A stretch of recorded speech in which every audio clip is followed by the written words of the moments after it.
I love that their histories are actually visually shown. I mean, they tell the story in the books, and it's like, obviously it's very vivid and you imagine it, but a lot of times, like, what, you know, considering it is hard to tell a book, it's hard to make a book a movie. I'm really glad that they gave that time, because it really is interesting. It's cool to like have characters that are more involved in the book that you don't get to see as much in the movie. In this one, you finally just, you get their history. It's just nice because they're like, you know, a lot of people's favorite characters. And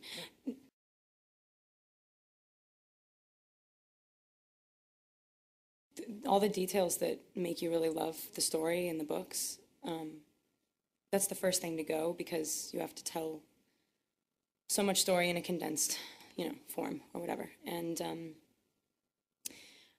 how did I get into it? Bella's not as tortured in this movie. She's not.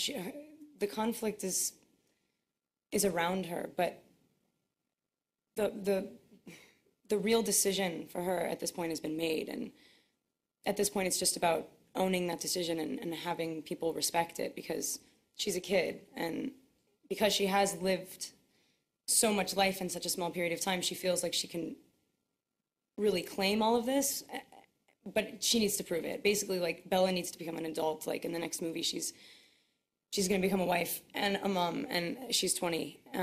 So I guess it's all from the books. The story's written. I guess it's just to try to emulate that and know that you can't put everything from the book in there, and you have to like make sure that the right things are chosen. And I know it's like, it's a group effort, but at the same time, we're the ones playing them. So as much as it's written, like, we have to make sure the story is told. So like, all of that is, whatever.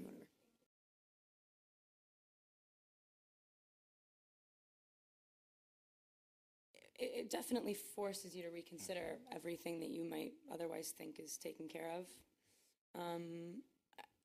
And I feel that the directors that we've had for each movie, they've been oddly appropriate. David brought a much darker, sinister feel to this one, and it needs to get scarier. It needs to startle you. It can't just be, I don't know, you need to feel the danger that Bella's in, of course, and not, you know, it can't be hokey. And I think that David did a really great job with that, and didn't let us get lazy. I mean, like, he really pushed us. So.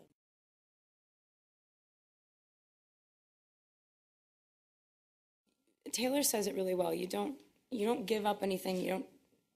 Trade is a really sort of bad, it's not a real way to think of it. It's, you make adjustments.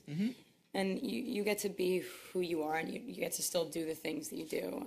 You just have to make adjustments. You have to be a little self-aware. Obviously, I cannot, like, I mean, if I want a coffee, I'm not going to go to Starbucks. I can, like, go to another place. You know what I mean? So, I mean, other than that, like, it's also put us in a position where, as actors, we make choices, and that's a serious privilege, because typically, you know, you just don't have the access, and like, it's an incredibly indulgent position we've been put in, and, you know, to be so young and everything, it's really, like, it's really cool.